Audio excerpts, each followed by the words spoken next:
Buenas noches, amigos, ¿qué tal? El programa de hoy es un programa que podemos considerar especial. Es un tema especial, es un invitado especial, muy especial, y es una entrevista que consideramos también especial. Tal vez fuerte, tal vez profunda, eso lo tienen que valorar ustedes, porque el tema resulta controvertido. Y es que la controversia está implícita muchas veces cuando se tienen distintas opiniones.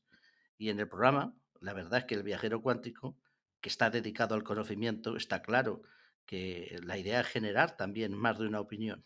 Y en más de una ocasión creemos que lo hemos hecho. El tema de hoy es el satanismo.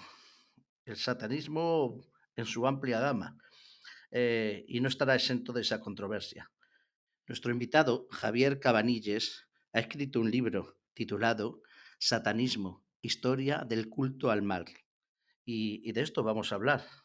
Puede ser que digo que sea profundo en el sentido que cada uno quiera, porque en él vamos a analizar, pues no solo qué es el mal, si existe el diablo, si existe Satanás, y quién es Satanás, quiénes son los ángeles caídos, sino también que el mal está presente pues, en religiones, en filosofías, en política, en literatura, en el cine, en la filosofía en general, está implícito.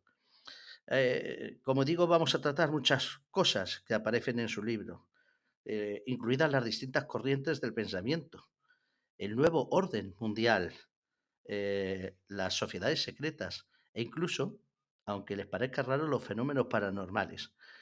Como decimos, el caldo de cultivo para que se genere una controversia es a veces un tema que consideramos importante o no, pero que está sujeto a muchas valoraciones. Debemos pensar de si lo tenemos claro, si tenemos claro qué es el mal para cada uno. Eh, ¿Qué es el mal para cada uno de ustedes? Si el mal, como dicen algunas sociedades filosóficas, es el cielo y la tierra, si el mal es el yin y el yang, o si el mal está implícito en cada uno de nosotros, eh, dentro de nosotros, y algunos pudiéramos decir que más en unos que en otros. En definitiva, vamos a hablar de satanismo, historia del culto al mal.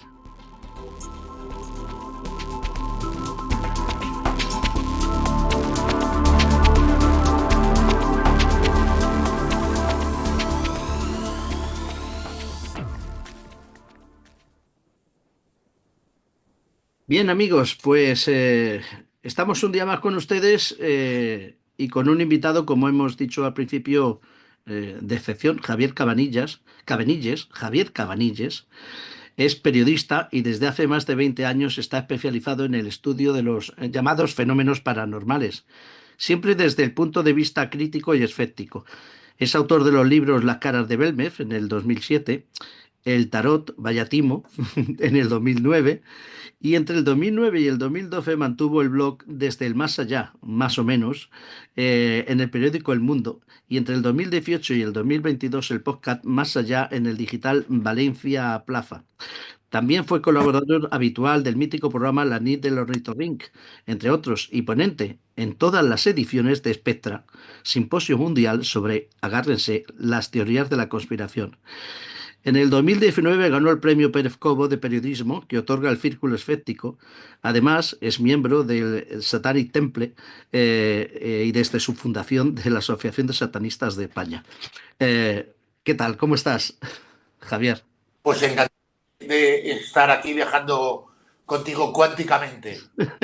Este, este libro es lo que no hay por ahí. Bueno,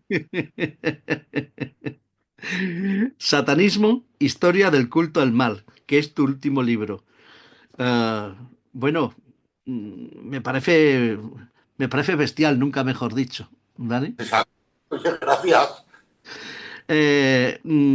Antes de nada, antes de empezar, ¿cómo estáis por ahí, por Valencia? Pues mira, yo estoy en la ciudad, entonces a nosotros nos ha salvado el cauce nuevo, Sí, que se construyó en los 60 y tal, entonces no ha pasado el agua. Pero cruzas el puente y es increíble. O sea, siempre piensas que las tragedias ocurren en otro lugar, pero es que la tenemos a un tiro de piedra. Lo que pasa es que los 500 metros de pasarela que nos separan son 5.000 kilómetros emocionales. O sea, porque aquí está lloviendo y yo estoy con la calefacción haciendo una charla contigo súper encantado, los niños por ahí, el Netflix y tal. Hoy la gente está ahí, sobre todo los de los pisos bajos, a saber dónde, y ahora les está lloviendo y a partir de las 8 creo que es, lloverá todavía más y mañana más, o sea que más desgracia sobre desgracia, ya están, está la cosa muy mal, se critica mucho la actuación y todo eso, hay que entender que son 800.000 personas las afectadas, que se dice pronto, Sí. y claro, a ti te limpian la calle y estás muy contento, pero si tú estás en la calle de al lado y no te la han limpiado, no hay excusa. O sea, no vale, no, es que hemos limpiado allí. Y dice, ya, ¿y por qué no me han limpiado a mí? Entonces yo los entiendo perfectamente. Es una cosa, poco ha pasado para lo que podía haber pasado y muy bien se está portando la gente. La de fuera y la de dentro. La de Ujú. fuera es increíble ir allí. Yo he estado un par de días, preguntas, es que están 20 tíos colaborando y nadie se conoce de nada. Y unos de Burgos, otros de Teruel, unos de Vigo, otro de Euskadi. La respuesta ciudadana impresionante. Los medios son desgraciadamente finitos, se hace lo que se puede, pero evidentemente no parece suficiente y más las alcantarillas son un problema porque están llenas de fango. Si ahora llueve y ya tenían problema para tragar el agua, pues a saber esta noche lo que les estará pasando es horrible, la verdad es que es horrible. No quiero ser su portavoz, porque ya te digo, en Valencia estamos como estábamos, no ha pasado nada, pero la gente de ahí de verdad se te cae el alma a los pies cuando vas. Pues mucho ánimo a todos, mucho ánimo a todos los valencianos y en otros lugares de España como Albacete. Y bueno, y creo Ala, que en otros lados también mucho ánimo a todos y la vida pues es así y también tiene que continuar. Fíjate, también aquí en el estudio la gripe está haciendo estragos y estoy yo solo. Normalmente estamos con Antonia Prada también, o sea que en todos los lados pues pasan algo, aunque pasan cosas y la vida tiene que continuar igual. Estaremos contigo y te iremos acompañando y te iremos llamando para ver cómo va todo. Pero como decía, la vida continúa y tú has sacado un libro, este de satanismo, de Editorial Almufana, que a mí me hace llegar la editorial no hace mucho y que me pongo a ojearlo y digo, "Oh, es contundente el libro, además de tu pluma humorística, sarcástica, que también sale a reducir, con lo cual lo hace no sé si digerible, pero bueno, más ameno también. Desde luego es, lo hace mucho más ameno. Aparentemente puede ser, no sé, ya sabemos que en la controversia pues está a tener distintas opiniones sobre distintas cosas. Pero yo creo que es un libro bastante importante, porque no hay nada parecido, o yo no recuerdo nada parecido, que se ha tratado de la forma en que Javier Cabanilles tratas tú este tema. ¿Por qué se te ocurre hacer este libro de satanismo? pues uno me apetecía escribir un libro ya que hacía que mucho tiempo no, y a mí el satanismo me interesa mucho, aunque siempre he estado investigando muchos fenómenos paranormales y me ha interesado. Realmente ya hay temas que yo los noto un poco agotados, incluso por ejemplo los ovnis, por mucho de la polémica de los últimos años sobre los SWAPs y todo eso y el Congreso americano, realmente es que no hay nada nuevo, no ha pasado nada en estos 2 años que no haya pasado ya 20 veces. En cambio, hay dos temas que a mí me interesan mucho porque están muy vivos, que son el de las conspiraciones y el del satanismo. Y se juntan. ¿Sí? Entonces, una de las cosas interesantes es que hay libros de satanismo que, digamos, están muy bien, pero están muy bien en su época. Porque antes el satanismo casi se estudiaba a partir de recortes de prensa y todo eso, y entonces daba una imagen un poco sesgada. Pero ya hace unos años, desde bastante, es una década larga, en los países del norte de Europa se estudia mucho los movimientos paganos y otro tipo de religiones. El satanismo se estudia como cualquier otra religión. O sea, no hay diferencia. Es lo mismo la religión católica que la religión que quieras. Y el Islam, el Odín, los griegos, todo se estudia ya como exactamente la misma plantilla. Entonces eso ha permitido verlo con una nueva luz. Entonces ya se puede seguir como su devenir, digamos, histórico, y entonces quedan cosas, en mi libro hay algunas nuevas, pero quedan todavía mucho por investigar y tal. Entonces yo sí que lo he orientado un poco en la parte política casi, porque al final casi todo es política, y cómo el pensamiento satánico ha influido muchísimo más de lo que nos pensamos en nuestra historia. Porque nosotros cuando hablamos de satanismo la gente piensa pues, en Anton LaVey, en la gente con las túnicas negras, las velas, todo eso es el 1% del satanismo. El satanismo es una corriente de pensamiento cristiano. Les gusta a ellos, no.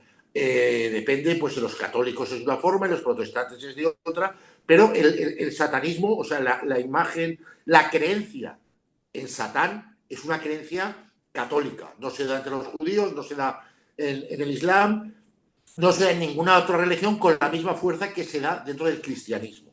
Mm. Y entonces, en algunos momentos, eh, la parte, digamos, positiva o más luminosa del cristianismo sería el mensaje de Jesús y tal, se pone casi al mismo nivel que el temor al demonio. Y eso tiene una explicación bastante sencilla. Y es que para los cristianos, Dios solo es bueno. O sea, Dios solo puede ser bondad. Pero claro, tú sales a la calle, caso de la Dana, y ves que el mal existe.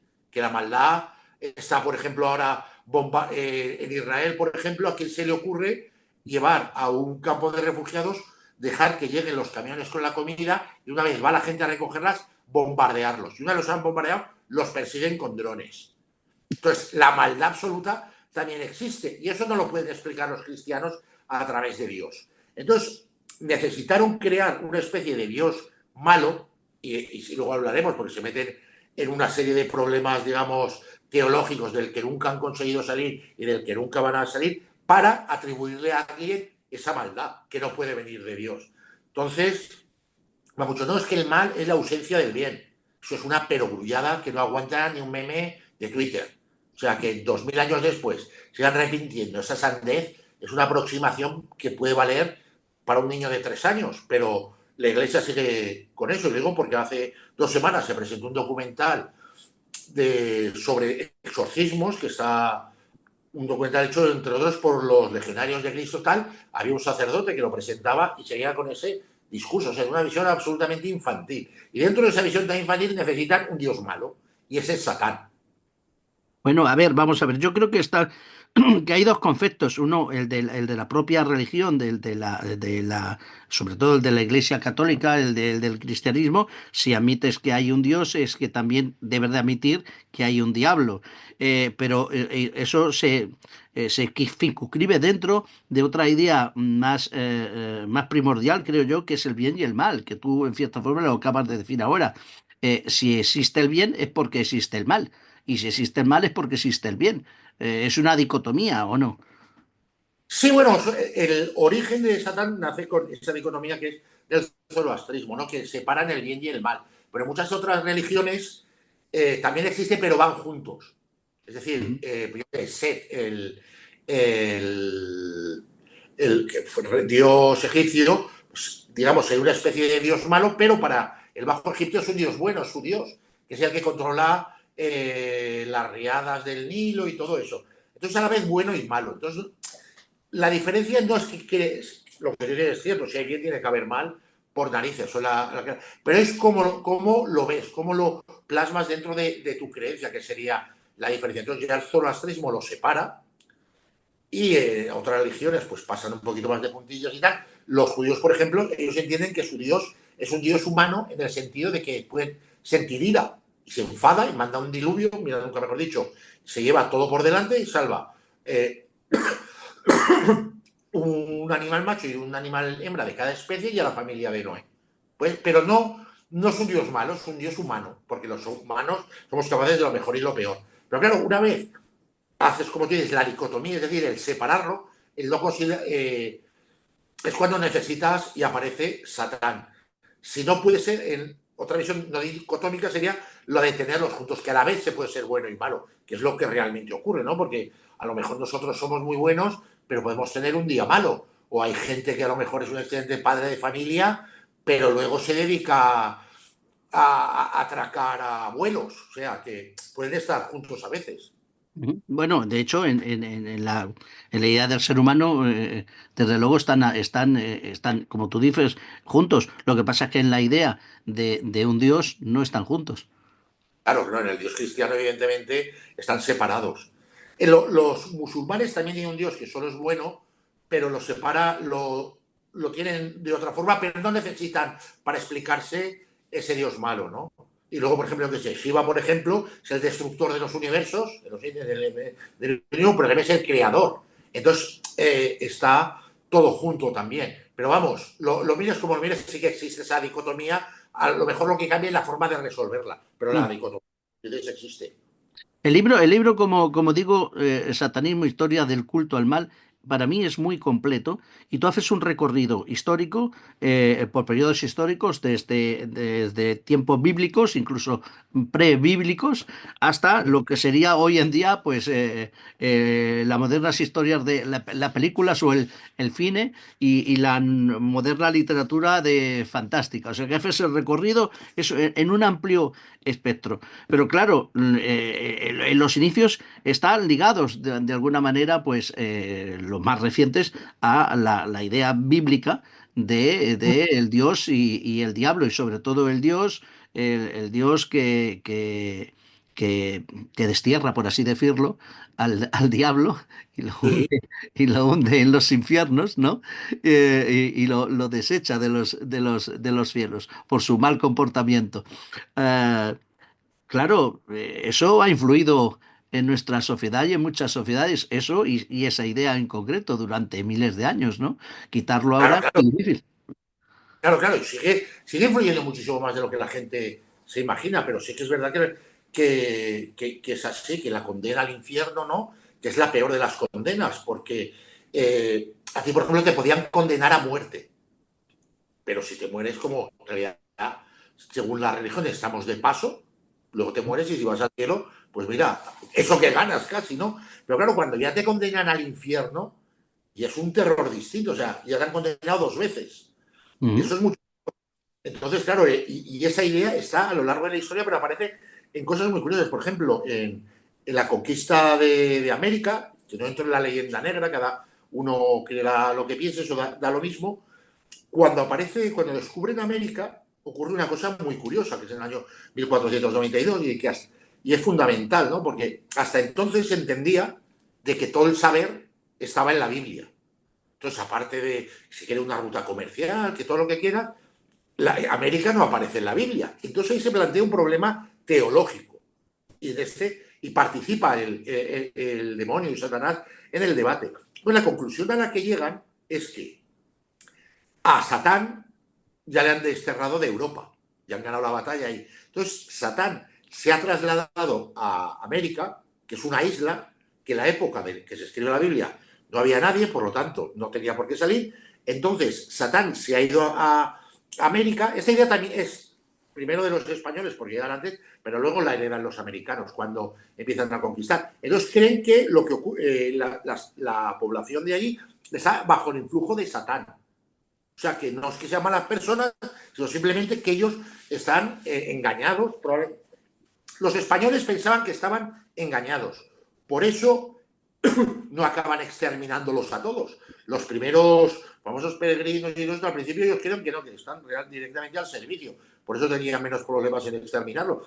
Pero los españoles creen que los habitantes de América están bajo el influjo de Satán. Se les ajá. puede decir mediante la religión católica, pero que eso explica por qué no en la Biblia eso no aparece, porque no forma parte del canon bíblico. Y es curioso, y luego también influirá en el trato que se les da. Porque ellos se dan cuenta, por ejemplo, que existen instituciones que en Europa ya existen. El matrimonio, por ejemplo, pero también existe la comunión. Existen otras creencias que se parecen al cristianismo. Entonces llaman la imitación diabólica. Dicen, el demonio, como sabía que en un momento dado el cristianismo iba a llegar aquí, para curarse en salud, les hizo a esta gente creer en estas instituciones para que cuando vengan se piensen que en realidad son del demonio. Y por eso los ven como seres endemoniados y tal. Pero, insisto, la idea esa, ellos sí que pensaban que podían curarlos, que lo único que les hacía falta es el Evangelio. Por eso no los exterminan por motivos religiosos. Hubo matanza y hubo muchísimas brutalidades, que eso es innegable, pero ellos siempre siempre pensaban que se podían redimir y por eso al mismo tiempo, que no ocurre en América del Norte, se crean universidades y les aportan el derecho romano, todo eso porque creen que los pueden redimir, que pueden ganar otra vez la batalla contra Satán. Ujú. Javier, eh, claro, esto que estamos hablando tiene unos comienzos y tiene un desarrollo, si lo podemos retrasar en el tiempo, 2000 años. Pero la realidad es que este satanismo, este culto al mal o este culto al diablo, paralelamente sigue, y hay algunos que pueden pensar que en esta idea de entre el bien y el mal, que se ha dado y que algunos creemos que se sigue dando, invariablemente del periodo que el momento histórico que nuestra civilización tenga, ocurre in eternum. O sea que esa lucha entre el bien y el mal siempre estará y siempre estará pendiente, pase lo que pase, ¿no? Y ocurra lo que ocurra. Sí, sí, claro, eso es evidente. Y aparte que está en todas las religiones, lo que pasa es que cada una es diferente, pero la lucha, todas las religiones son la lucha entre el bien y el mal. Ujú. A veces es de manera distinta. Luego la relación de Dios con los humanos no es la misma, pero esa guerra existe. Luego, es verdad que en filosofía, en creencias, por ejemplo, los griegos y los romanos, que son, sí que tienen dioses, pero la religión está más separada de la filosofía, ¿no? Hay unos dioses que viven en el Olimpo, tal, que van a la suya, que se dedican a follar entre ellos y a traicionarse, básicamente. Pero los ven como muy, no los ven muy preocupados por lo que ocurre en la Tierra. Les hacen pues sus ofrendas y tal, pero en realidad los dioses están un poquito, pero de esa creencia en Dios no va acompañada de una filosofía, que eso es una de las cosas que hace que el cristianismo se expanda tan rápido. Pues hay otras, entre ellas, por ejemplo, pues es verdad que quemaron todo lo que olía a pagano, pero sí que es verdad que no se puede negar que la filosofía cristiana da un sentido a la vida. Y para dar ese sentido a la vida, la lucha entre el bien y el mal es eterna, pero está en las religiones y está en los transformers. Los transformers están los transformers buenos y los transformers malos. O en bola de, o sea, no hay un relato Que no potente esté. de un mal. Ujú. Eh, y Hay conceptos distintos en cuanto al bien y al mal en función de la civilización. Lo digo porque en este libro también, en algún capítulo, te refieres, por ejemplo, a Egipto y te refieres a esas iniciaciones. Hay iniciaciones que en Egipto se hacían para preparar a la persona en distintas facetas. El concepto egipcio del mal o el concepto egipcio de Satán no, porque claro, no, era distinto, pero ese concepto del mal ¿es el mismo o no es el mismo? A mí da un buen ejemplo. Por ejemplo, yo sé la esclavitud en Egipto. O sea, no se ve incluso como algo normal. Si tú conquistas un territorio, te llevas a los trabajadores y los sometes a la esclavitud. Y eso en la época está en toda la... es como se vivía entonces. Entonces, ese mal no se ve como un mal. Y Ujú. de hecho, en el cristianismo se empezará a ver como un mal más adelante. Pero claro,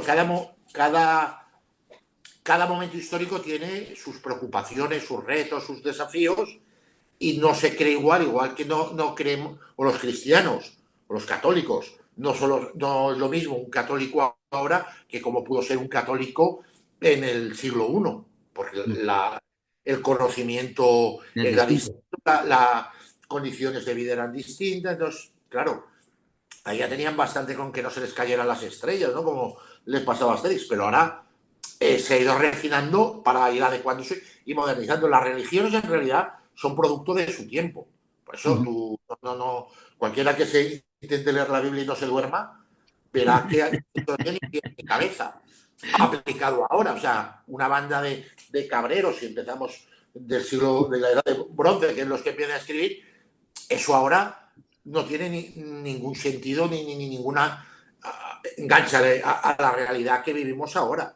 Los Ujú. han querido, se ha mantenido y tal, pero no puedes vivir con esas cosas ahora, pero vamos, Ujú. es impensable. Entonces, hay religiones que se han quedado estancadas y hay otras que han sabido evolucionar. Las que son menos literalistas, como los católicos, han tenido menos problemas para evolucionar. Entonces, el siglo XXI pues es muy difícil encontrar a un católico que crea que la Tierra se creó hace 6.000 años o que los dinosaurios no existen porque están en la Biblia. Porque como la Biblia o sea, se lee, luego se interpreta a través de los padres de la Iglesia o de los teólogos y lo que quiera, pero da margen a interpretarlo en función de la realidad. Tú te vas a otras creencias, sobre todo en el ámbito protestante, del evangelismo y todo esto, y se han quedado con que eso es la verdad de las verdades y que es inmutable.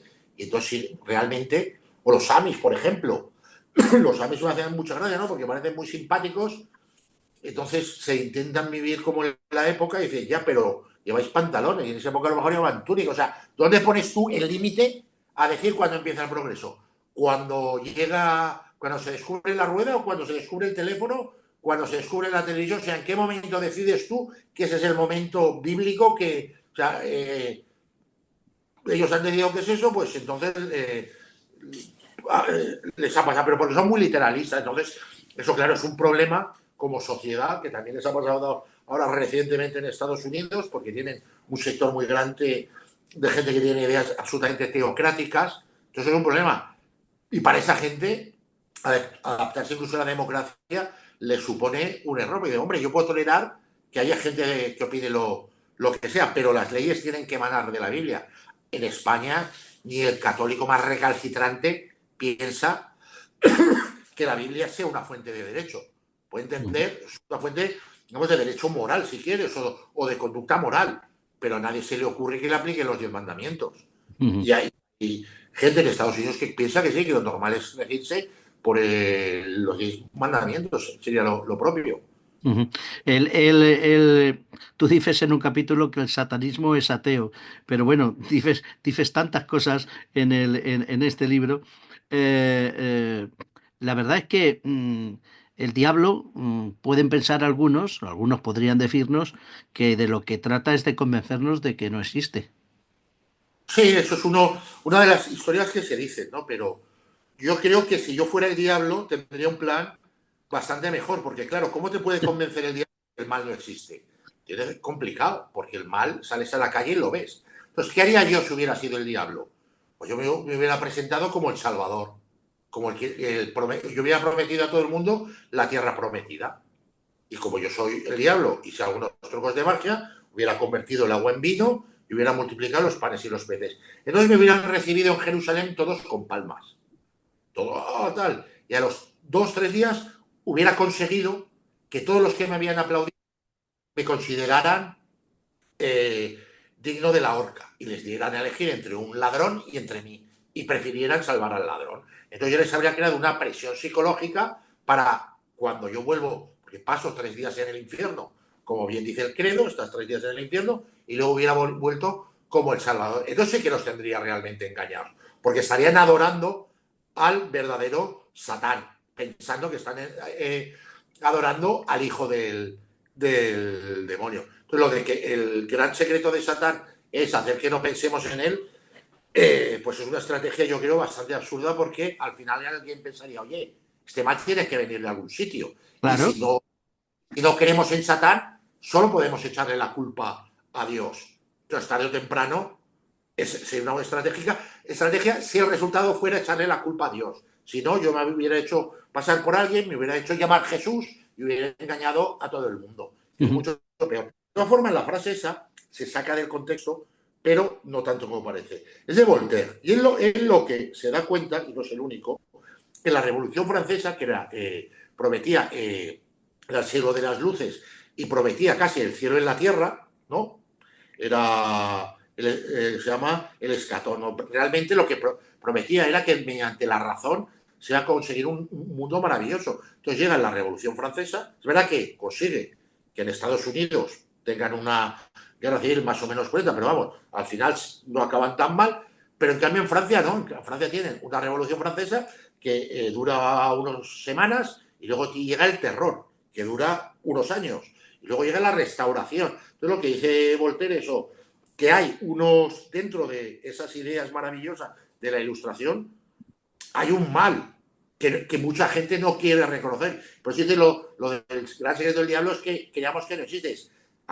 hay gente que no quiere que asumamos que la idea de un mundo basado en la razón no ha funcionado o no tiene visos de funcionar. Seguramente porque, y él no era particularmente evidente, porque la gente tiene una dimensión espiritual que no se ha tenido en cuenta. Entonces, solo con la razón, él creía que no se llegaba muy lejos. Y el ejemplo que tenía era de lo que había pasado en Francia. Entonces, al decir el mejor truco del demonio es pensar que no ha existido, es eso. El mejor truco para seguir justificando la ilustración, que tuvo muchas cosas buenas, es no asumir por parte de los pensadores más del siglo de la luz, no asumir que eso había llevado a una debacle. Luego tú, a la larga, pues se puede decir que ganó, pero que también había tenido consecuencias negativas. Porque, La Javier, mayor parte que decapitaron no eran nobles, eran campesinos o gente del pueblo. Javier, porque una cosa es la razón y otra cosa es la fe, ¿no? Claro, yo, como no tengo fe, pues, a ver, Bueno, yo pues, la ¿cómo que no tiene fe, fe? Tiene sí, fe pero si no estás adscrito a un templo satanista, será claro, porque crees en algo. no, ahí lo que decía antes, general hay dos cosas. Los satanistas, general, somos todos ateos. Pasa que tú puedes ser ateo y decir, es imposible que exista Dios. Tú puedes ser ateo y decir, hombre, si existe Dios, que me lo demuestren. O tú puedes ser ateo en el sentido de, a mí me da igual que exista Dios, porque si existe es evidente que no es ni el de la Biblia, ni el del Corán, ni el de Dios. Como no vamos a poder aprenderlo jamás, o sea, nadie, pues nos da igual. Es un poco el Dios que tenía Conan, ¿no? En las novelas, que creen en Chrome, Chrome ha creado el mundo y se lo pasa por la entrepierna. Entonces hay varios matices dentro del satanismo. Entonces eso sería el satanismo ateo, que nosotros, que lo decimos siempre que nos gusta provocar, vemos todas las religiones creen en un Dios que es falso, que no existe, y nosotros también, pero nosotros por lo menos lo reconocemos y no vamos engañando a la gente y no le vendemos burras de lo que va a pasar, ¿no? Entonces sería una parte del satanismo que es más moderno, que es el que nace ya con la ley. Pero hay otra parte del satanismo que eso es, se les suele considerar los adoradores de Satán, que son toda la gente que sí que cree que existe un Satán, que Satán representa el mal y aún así lo adora. Y eso existe. Es, digamos, limitado, pero cuando se habla, pues yo que sé, del metal noruego y todo lo que ocurrió ahí, que llamaban iglesias, esa gente, o más recientemente, los nueve ángulos, que es una orden, yo no diría, no es satanista desde mi punto de vista, es satánica realmente, o sea, porque rinden culto al mal. Y ellos creen que las violaciones, la pederastia, el terrorismo, el asesinato, está bien hacerlo, no hay ningún impedimento moral a cometer ese tipo de atrocidades. Pero ellos, en el Satán que creen, es en el Satán bíblico.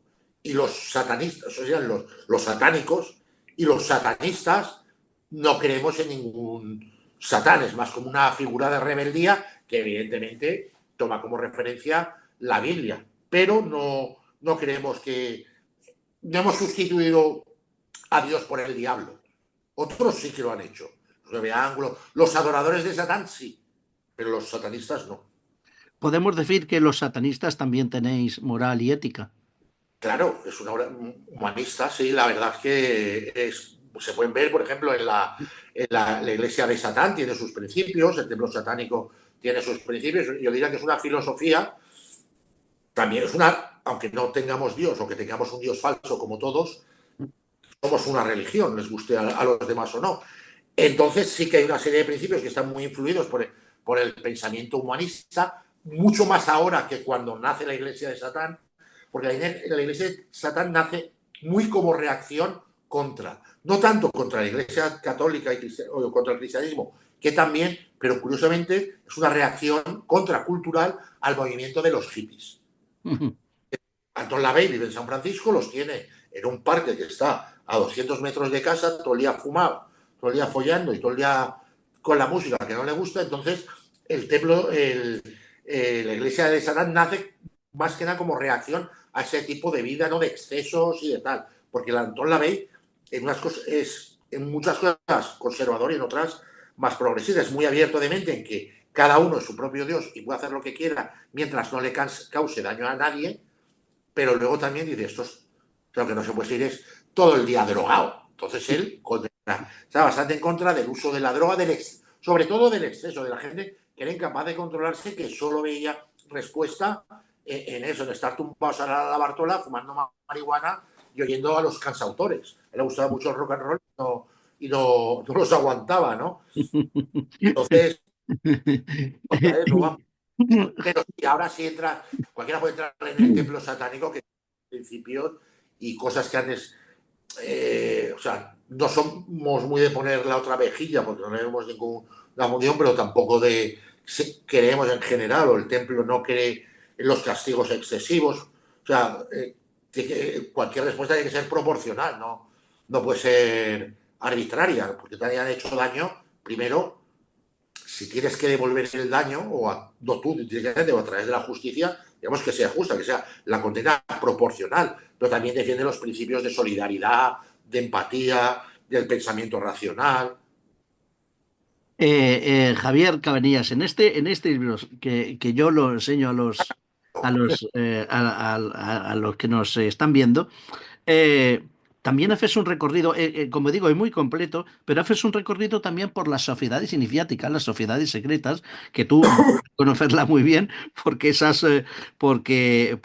vamos, conoces el tema, ¿no? De las controvertido, como decíamos al principio, ese nuevo orden mundial o de esas cosas que se nos ocultan en general, y entre ellas están, hacen menciones, pues, por ejemplo, a la masonería, a los Illuminatis, a esas sociedades secretas, que también, de alguna manera, habían trabajado y habían construido y se habrían formado con esta dicotomía entre el bien y el mal también.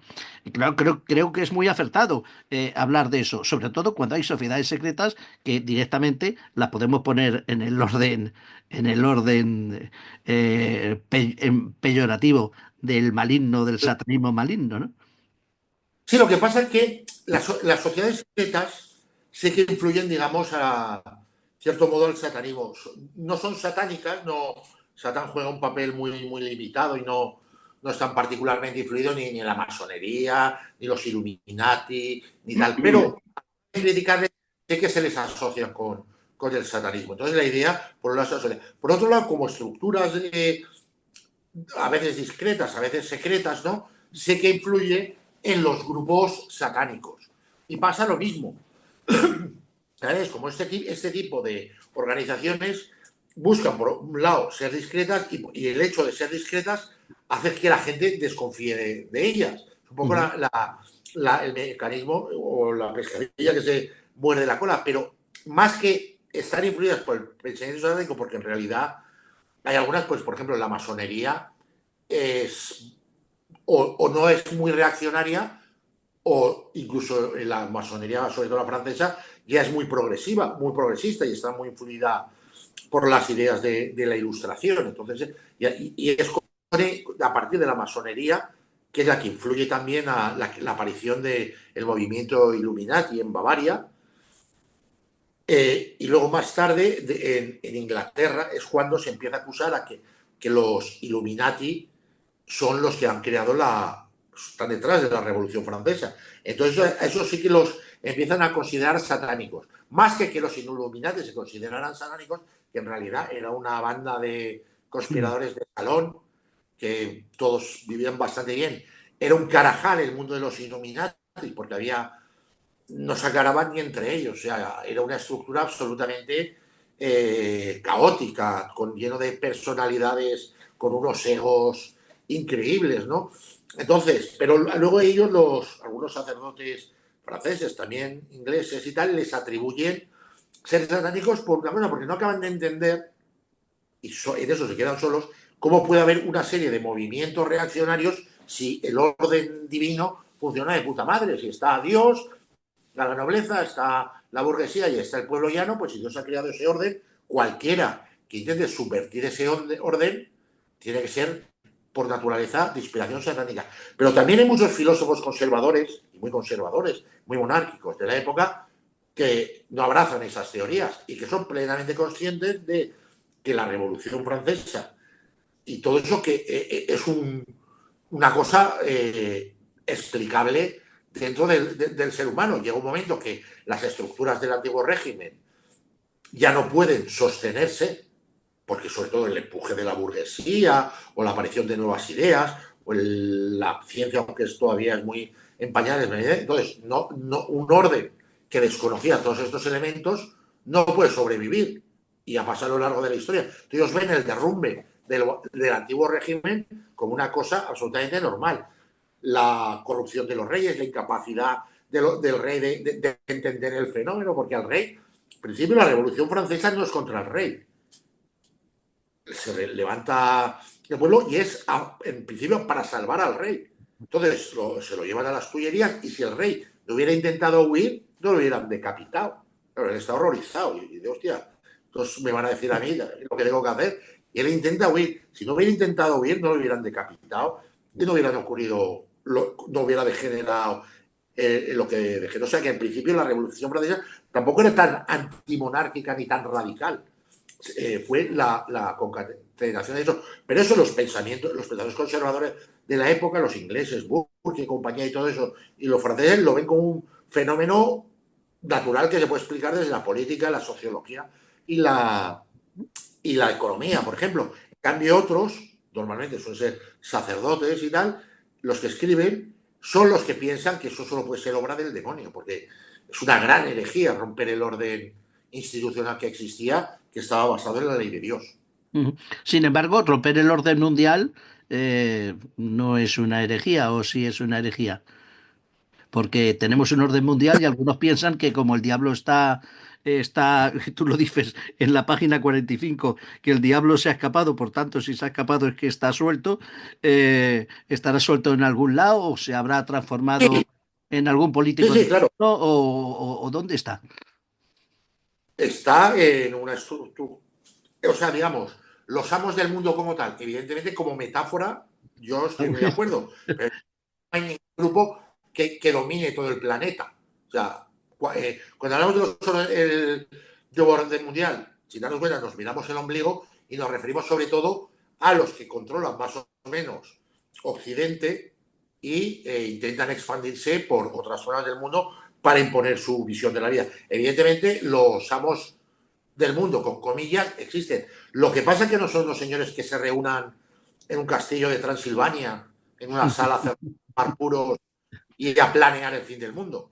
El poder lo detenta una oligarquía financiera y una plutocracia, y eso existe y es natural. También te digo que por lo que respecta a Occidente, yo estoy seguro que el 115% son católicos, son cristianos, no te digo de católicos. Algún agnóstico habrá, pero satanistas ni uno. Ese orden mundial que existe, pues esa mierda de mundo que nos ha tocado vivir, todos los que lo dominan o son cristianos o no andan muy lejos. No digo católicos, pero si vas a Estados Unidos, son protestantes y tal. Yo no he conocido a ningún banquero ni a que un día salga y diga, no, yo es que soy agnóstico, o no, yo es que soy ateo.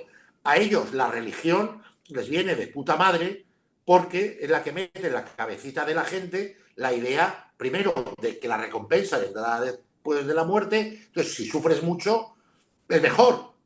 Es una idea, a mí me parece absolutamente abominable, pero eso viene de la Iglesia y a los amos del mundo, sean quienes sean, les viene fenomenal que la gente sea tan panoli de comprar ese argumento.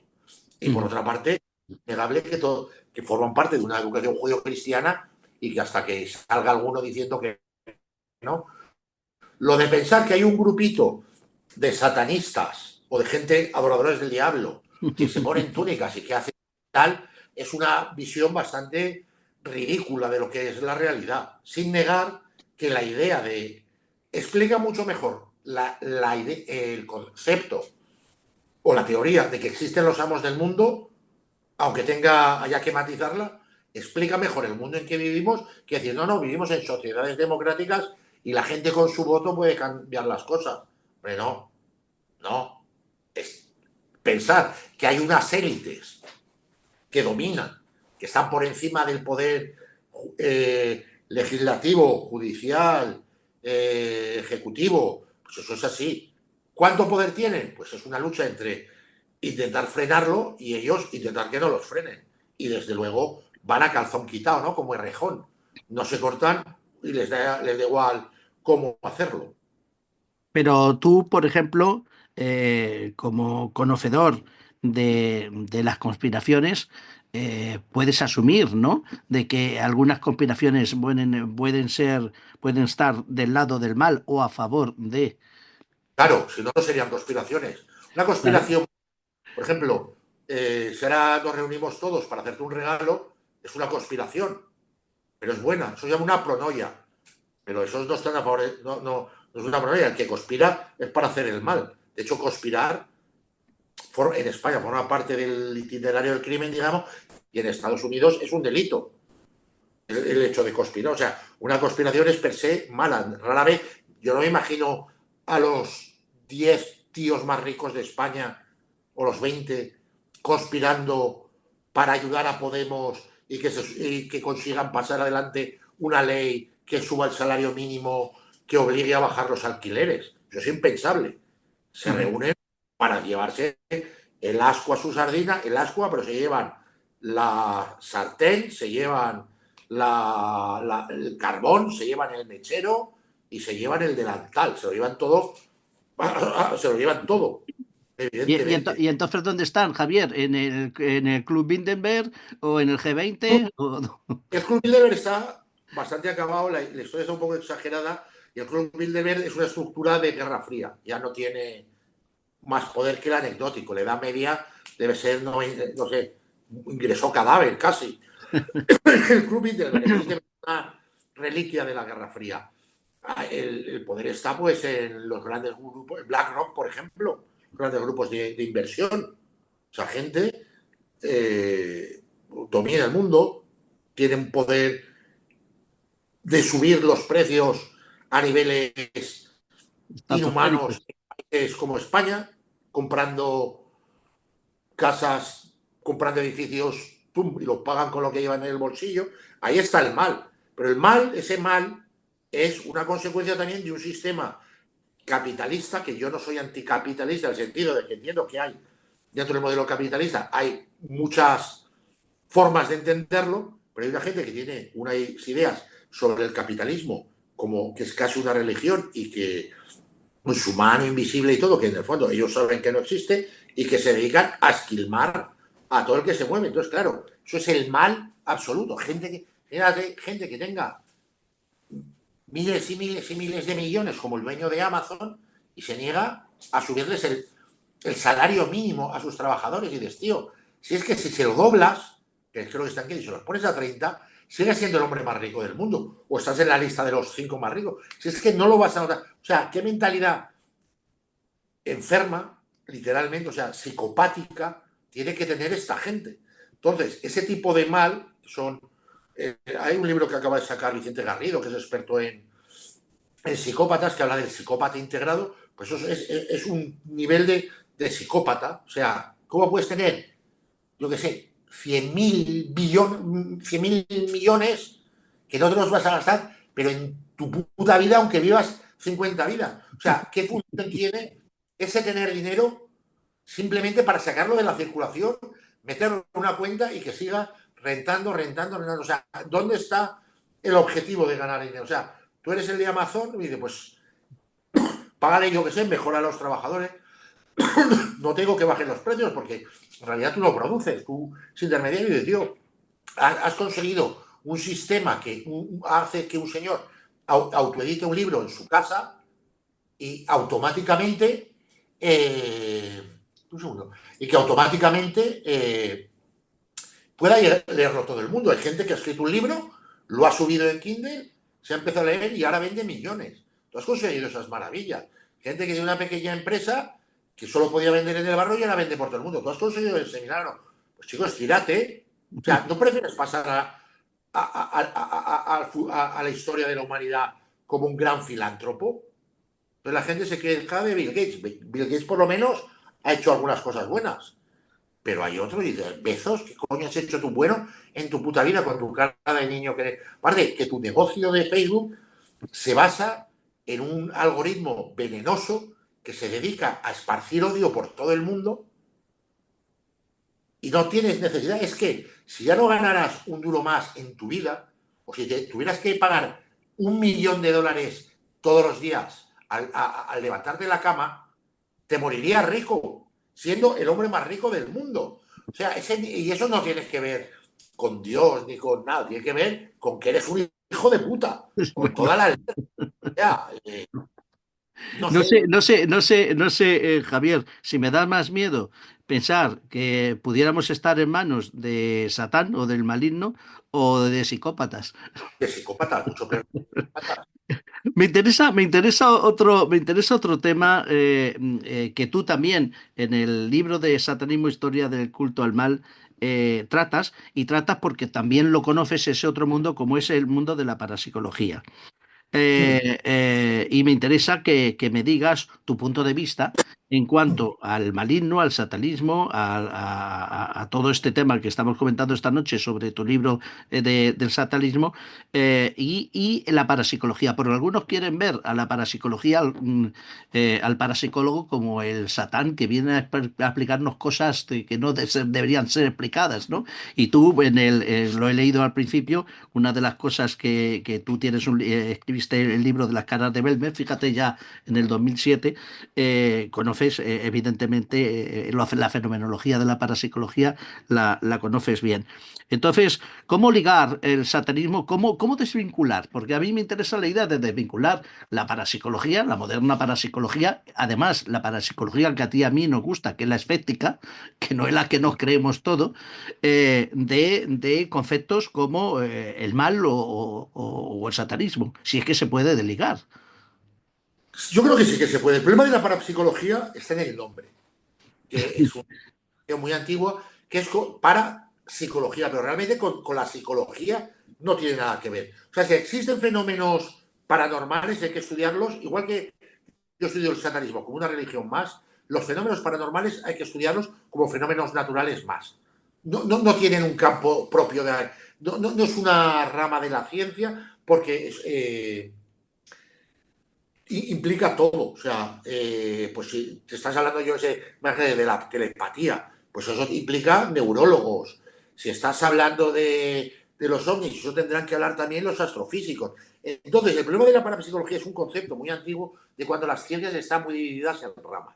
Ahora, por cierto, hay algunos que valientes, porque hasta ahora el problema de la parapsicología es que había mucho farsante y mucho amateur. Ahora hay gente que tiene, digamos, más cabeza o que está aplicando los criterios científicos, como Alex Escolá, es profesor de la Universidad de Comillas, son trabajos muy interesantes, él está aplicando el conocimiento científico a los fenómenos que consideramos paranormales. Pero él no los estudia como fenómenos paranormales, él los estudia como fenómenos paranormales que, desde el punto de vista científico, tienen que darse una serie de circunstancias y tal. Entonces, si lo enfocas en ese punto, si ese tipo de parapsicología se impone, pues dejará de conocerse como parapsicología, pero los fenómenos a los que nos referimos, yo creo que perderán ese estigma del que tú estás hablando y ya no habrá que vincularlo ni al satanismo ni a nada, serán. Y de hecho, Escolar tiene un paper que se ha publicado en una revista indexada sobre posesiones diabólicas. Y es un Ujú. trabajo excelente. No es el primero que lo hace, pero es un trabajo riguroso, aplicando metodología científica y una serie de conclusiones con las que yo estoy bastante de acuerdo y tal. Y él no hace ninguna afirmación que no se pueda sostener con datos. Que a lo mejor alguien hace un estudio mejor y lo rebate. Pues ocurrirá porque la ciencia avanza y tal, y cuando avance el conocimiento, conocerán más datos que a lo mejor Alex ahora no tiene en su mano. Pero aplicando la ciencia que conocemos actualmente con rigor, para que no estaba solo, o sea, con rigor y con mesura, entonces estos fenómenos se pueden analizar sin ningún tipo de problema. Eso sí, desaparecerá el negocio paranormal, que es lo que a uno les ha ido muy bien, pero a la parapsicología le ha ido muy mal. Porque claro, Sí, sí, sí, sí, le ha ido muy mal. claro, eh, el monstruo del lago Ness, pues si ya es evidente que no existe, lo puedes estudiar como mito. Es interesante. O otros fenómenos, pues los puedes estudiar dentro de su campo. Pero claro, si tú lo que quieres es que cualquier cantamañanas que salga por ahí que te dice que he visto un dinosaurio en el lago Ness, nuevas revelaciones, la foto del monstruo.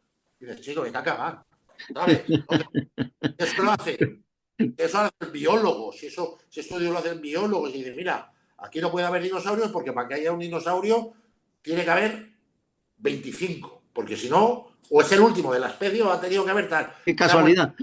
Claro, ¿cuál es la vida de un dinosaurio? Tal, pues si este es el último, tendrá que haber cadáveres de no sé cuántos dinosaurios y como mínimo, ya que desde el siglo tal se está viendo el dinosaurio, a lo mejor, si realmente está, los cadáveres de sus padres tienen que andar por ahí como mínimo. Y si tuvo lo mismo. O sea, se puede analizar desde un punto serio. Pero claro, te viene un cantamañanas con una foto borrosa y eso es portada de determinadas revistas, pues dices, qué mal vamos. Hay una cosa, Javier, bueno, yo particularmente diferencio, no sé si tú lo harás, dentro de la fenomenología, entre los fenómenos parapsicológicos psíquicos, o sea, productos en teoría y no en teoría, de una mente, y los fenómenos extracorpóreos ajenos a una persona. Yo creo que ahí son dos grandes Sí. áreas que podemos diferenciar. Pero tú has mencionado el tema de la posesión, claro, porque claro, en el halo de la parapsicología están las películas, etcétera, etcétera, y entonces, pues el concepto del público en general se va a lo más fuerte, a lo que aparentemente más fuerte. Ya han nombrado las posesiones. Es decir, eh, ¿tú realmente crees que una posesión o una supuesta posesión es producto del diablo? No. Es que aparte, imagínate, el diablo ese ser tan poderoso y tal, coge un pobre hombre, lo empieza a torturar y dice, ¿pero con qué sentido? O sea, ¿para qué coño le haces unas llagas? Todo lo que puedes hacer, Bueno, pues sin suponiendo. embargo, sin embargo, la Iglesia no opina, la Iglesia Católica forma a parapsicólogos exorcistas cada año. Sí, bueno, también la Biblia dice que la tierra es plana, pero vamos, no le vamos a hacer caso. Ah, bueno. Luego las fuentes religiosas no son las que hay que tener más en cuenta. Ellos tienen sus creencias y tal. Pero el problema que tiene la Iglesia Católica es con su concepto del demonio. O sea, si el mal existe, o sea, todo lo que existe, físico o material o no material, todo lo ha creado Dios. Entonces Dios ha creado el mal. Y dice, no, Dios creó a Lucifer, que era un querubín, el mejor de los ángeles protectores de Dios, y él sintió envidia cuando Dios creó al hombre, sintió envidia del hombre, y por eso se hizo malo. Pues para que se pudiera hacer malo, alguien tenía que haber creado el mal. Ay, no, es que el mal es la ausencia del bien. Sí, hombre, ¿en qué quedamos? Pero tú fíjate, es que vamos, mira, con el tema de... vienen los extraterrestres, imagínate, y ven nuestro planeta. Y es azul, ¿no? Se conoce como el planeta azul. Y, hostia, qué planeta más molón, ¿no? Todo es agua. 70% es agua, estarán fenomenal. Hablando de agua, ¿no? Estamos Claro, muy... no, el planeta lleno de agua. Entonces, ¿qué conclusión llegan ahí? Coño, no puede haber sequía en un sitio que el 70% es agua y que hasta el fondo y tal. Coño, no puede haber sequía en la agricultura ir a tope, pero hay lugares donde los niños que no han cometido ningún pecado, ningún crimen, se mueren de agua, de sed. ¿Por qué? Porque Dios misericordioso se le ocurrió tirar sal. Y dices, pero vamos a ver, ¿puede haber mayor cabronada que esa? Y luego, qué mal, después de eso, ¿qué mal le podéis atribuir al diablo? O sea, que coge un tío, da saltitos y llagas y escupe bolas de acero, es que es absurdo. Y de todas formas, el problema que tienen las posesiones es que no son las mismas. En cada cultura cambian. Entonces, si es un fenómeno real, si tú te subes a un edificio de 10 plantas y te tiras, te metes un ostión que te mata. Aquí y en China. O ahora y hace 100 años.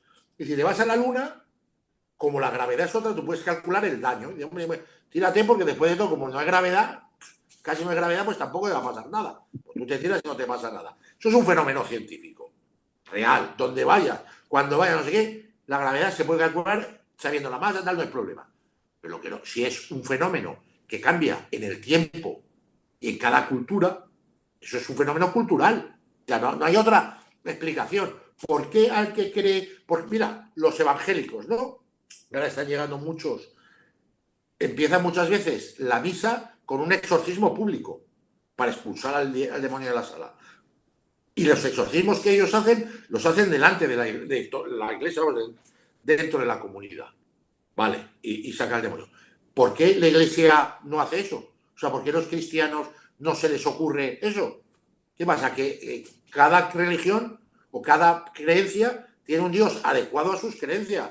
Entonces dices, tío, si en la iglesia de aquí tienen que expulsar a los demonios, nada más empezar, y luego el exorcismo se hace de manera pública y salen unos tíos hablando en lenguas inventadas, pero en la de enfrente no pasa nada, no sé. Si eso fuera así, pues a lo mejor eso nos serviría para saber el criterio de qué Dios es el verdadero y cuál es el verdadero demonio, pero como es un carajal, es imposible sacar ninguna conclusión.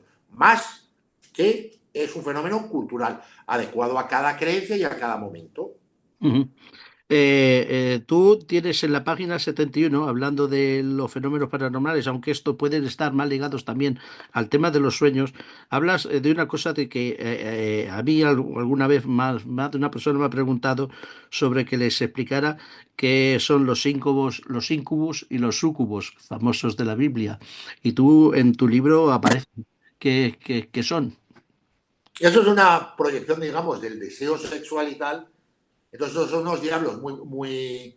Yo creo que están inspirados en el dios, bueno, que no era un dios, pero en la mitología griega, en Pan, ¿no? Que era un poco el dios del sexo y tal. Entonces, son los que se te aparecen dentro del deseo sexual, por ejemplo, son capaces de cogerle el semen a un hombre y luego inseminar a una mujer, y al revés, son los de la tentación y tal, son una especie de demonios muy feos que se ponen encima y que tienen un poder ahí, digamos, sexual tremendo. Pero eso es otra de sus proyecciones, de sus obsesiones con el sexo, ¿no? Ah, se quedó preñada por un súcubo. Seguro que fue un súcubo, hombre. Tú preguntas, cuñado, mejor, si no lo explica. Eh, mm, eh, terminando tu libro, porque claro, nuestro tiempo es limitado, además estamos luchando los dos con la garganta y con la gripe. Tú te vas y hablas de Satanlandia. ¿Qué es Satanlandia? Ya, Un, un, un, un país nuevo, un continente nuevo que te has creado, sacado de la manga. Estados Unidos es Satanlandia, o sea, es increíble los niveles que forma parte de la realidad diaria. O sea, pasa que la prensa eso no le suele dar mucha importancia, pero por ejemplo, una semana o 2 semanas antes de las elecciones hubo en Washington, justo donde, enfrente de donde está el edificio Lincoln, que es un sitio histórico para hacer manifestaciones, un exorcismo multitudinario de más de 20.000 personas que fueron ahí a que les sacaran los demonios. Dentro de los protestantes son mucho más creyentes en Satán como realidad y están más obsesionados que los cristianos. Los cristianos en realidad con los católicos. Los católicos creen en Satán más o menos, unos más o menos, pero dentro del mensaje católico, aunque lo perviertan y tal, es el mensaje de Jesús. Los protestantes están muy obsesionados con el Satán y con el mal y con decirle a la gente lo que tiene que hacer y tal. Entonces, los evangélicos también, y ahora sobre todo lo que se conoce como la nueva reforma apostólica, que es la última evolución cada vez más ultra y cada vez más desquiciada. Entonces ellos se creen que Satán es absolutamente una realidad y que el fin del mundo es inminente. Y Ujú. esto, millones de personas que creen que votan a Trump, que Trump es el enviado de Dios, pero no como metáfora, es el puto Mesías. Entonces, ellos creen que hay muchas variantes, ¿no? De lo que se llama el rapto, el arrebatamiento, es que llega un momento que Dios coge a los 100.000, 110.000 creo que son Elegidos. cristianos, elegidos y se los lleva al cielo. Entonces Dios a los Simpson. Entonces se los lleva al cielo. Y en tierra se quedan los cristianos que tienen algún pecadillo, desde haber, yo que sé, quemado un orfanato a haberle pegado un bofetón a nadie, pero no o haber dicho una blasfemia. Pero ellos no están condenados, no se no están condenados, pero no tienen derecho a ir al cielo porque no son pata negra. Entonces ellos quedan aquí luchando contra las fuerzas literalmente del mal. Pero no como metáfora. Ellos creen que Kamala Harris es un demonio encarnado, que los demócratas son demonios encarnados, que los homosexuales son demonios encarnados y que van a hacer la lucha final entre el bien y el mal. Entonces, dentro de ese esquema de las cosas está Trump. Y Trump es el Mesías, pero claro, nosotros el Mesías, que en nuestra cultura es Jesús, es una persona puro. Para ellos no, porque si pueden liderar la revuelta en la tierra es porque Dios no se lo ha llevado. Pues tiene sus defectillos y por eso no les preocupa que lo hayan condenado. Es normal, es un cristiano, pero es un cristiano que ha pecado y que en esta lucha contra el bien y el mal se va a redimir y nos representa a todos. Y esto que forma parte de lo que se conoce de la nueva reforma apostólica, que es un grupo muy grande, están los movimientos, digamos, dominionistas. Los dominionistas se creen en la literalidad de la Biblia y que la Biblia tiene que ser fuente de derechos. O sea, son teócratas, creen en la teocracia, creen que el poder emana de Dios y tiene que estar el poder religioso por encima del poder. Esa idea fuerte de Satán como realidad, no como metáfora, ni como yo puedo decir, este tío es el demonio. No, no. Eso se creen que es verdad. Son demonios. Eso tiene muchísimo peso en la política americana. Y muchos, serán varios millones, pero lo importante no es el número. Lo importante es que esa forma de ver el mundo llega al Congreso, llega al Senado, llega al Tribunal Supremo, llega a gente que toma decisiones económicas y tal. Y paradójicamente, hablando de los amos del mundo, se llevan muy bien por ejemplo, con lo que se conoce como las Big Tech, con las grandes compañías tecnológicas.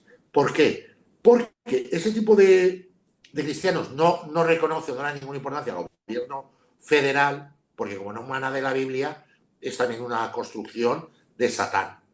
Y entonces los amos del mundo, o algunos de ellos, también creen que el gobierno federal es un freno a su desarrollo. Pues claro, Bezos no quiere que cada 2 por 3 le llamen del Congreso para declarar. Elon Musk no quiere que le llamen cada 2 por 3 del Congreso para declarar. Entonces la idea de acabar con el gobierno federal la tienen tanto los criptobros y las grandes compañías de Internet como la tienen estos grupúsculos o grupos, porque demográficamente son bastante importantes, teocráticos. Y en esa idea de acabar con el gobierno federal coinciden. Entonces las grandes compañías quieren un mundo lleno de criptomonedas, que no estoy satanizando en las criptomonedas, que yo creo que yo no tengo ninguna opinión negativa, ni me parece mal que existan, y creo que es innegable que van a tener un papel muy importante en el futuro. O sea, no lo discuto. Pero los que están detrás de las criptomonedas, gestionaban de las ideas, los que están detrás de eso, ellos quieren un mundo sin regulación, que puedan tener un algoritmo que lleve a la gente al suicidio mientras consuma más esto, o que gente se deprima, o sea, eso les da exactamente igual, mientras ellos pueden mantener sus algoritmos y hacer todo lo que quieran. Entonces, uno es una visión absolutamente desacralizada y que no tiene nada de religioso, y otro es una idea muy religiosa, pero coinciden en lo mismo. Entonces, por eso a veces lo del concepto de los amos del mundo hay que tener en cuenta que las políticas que llevan a cabo los amos del mundo, hay mucha gente que las aplaude y que está a favor de ellas y que defiende un tipo de ideas absolutamente demenciales, porque las han metido a través de la prensa, a través de la televisión, a través de las películas y tal, que va a acabar con nosotros. Ujú. Bueno, la verdad, Javier Cabanilles, es que si el diablo quería convencernos de que no existe, a lo mejor lo ha hecho en algunos casos y desde luego lo que ha hecho es lo que el mundo como está más liado. Yo veo un mundo más complicado que nunca. No sé si a raíz de las redes tecnológicas o de conforme está el mundo en general, pero yo no veo un mundo que se encamine hacia un buen sitio, Sí, ¿eh? yo, ¿Eh? No yo lo lo veo. veo que va a peor, pero con diferencia y a pasos agigantados. Y la que nos viene encima con Trump, porque estas ideas forman parte de la forma de ver el mundo de Trump Ujú, y sus asesores. Algunos porque las creen, porque son desde un punto de vista religioso, y otros porque entienden que esta forma de ver el mundo les beneficia. ujú, Para este tipo de gente, los más extremistas religiosos, una guerra nuclear es la prueba de que va a volver el Mesías. ujú. Y para los asesores de Trump, que a lo mejor no comparten estas ideas religiosas, no descartan una guerra nuclear contra Irán porque creen que el precio vale la pena. Entonces, yo Bueno. creo que era peor. Era peor. Y en Palestina y eso los van a exterminar a todos. Creo que un clamor mundial denunciando el genocidio, un clamor que no llega a los medios de comunicación porque muchos de ellos los silencian. Da pena ver la BBC los malabares que tienen que hacer para justificar un genocidio que se está cometiendo a plena luz del día. Y así vamos a ir a... Yo creo que yo en internet, esto de Twitter, que es desde el más allá, por si a alguno le interesa, la frase que tengo es: la esperanza fue lo último que perdí. Y desde luego, claro. Pues sí, yo creo que ahí podíamos terminar con esa frase tuya. La esperanza es lo último que debemos de perder, que perdiste tú, que debemos de perder todos.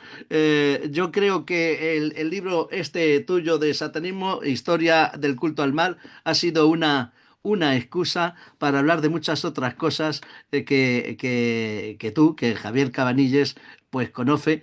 Hemos hecho un recorrido tanto histórico, rápido, como por otras ciencias y otras artes, y creo que vale la pena pues utilizarlo para conocer todo esto y muchísimo más de lo que no hemos hablado hoy. Y si me das la oportunidad, pues más adelante hablamos de otras cosas, ¿te parece? O profundizamos en alguna de ellas. Cuando quieras, del tema que quieras, además. Ha sido un placer estar contigo y me ha encantado la entrevista. Es una cosita que es una parida, pero en Amazon, los amos del mundo, no sé por qué, catalogaron mal mi libro, dicen que será a la venta el 31 de diciembre. Se lo tenéis que comprar por ese orden. Primero, la biblioteca, la librería más cercana que tengáis. Si no lo tienen, lo piden y lo consiguen en 2 días. 2 días más sin leerlo, podéis esperar. Si no, comprarlo en una web no voy a dar nombres, pero que sean de empresas que pagan impuestos en España. Y hay 3 por lo menos. Las digo, bueno, da igual, Corte Inglés, la FNAC y la Casa del Libro. Si tenéis algún problema, ellos pagan impuestos en España. A través del viajero cuántico también lo pueden conseguir los oyentes. Pues mira, mejor todavía. Aquí me voy a Muchas, convertir en un apóstol. muchas gracias, Javier. Cuídate mucho, mucha suerte y mucho ánimo por Valencia y nos volvemos a ver en cuanto podamos, ¿vale? Lo espero. Muchísimas gracias por la entrevista. Hasta Y luego. un saludo.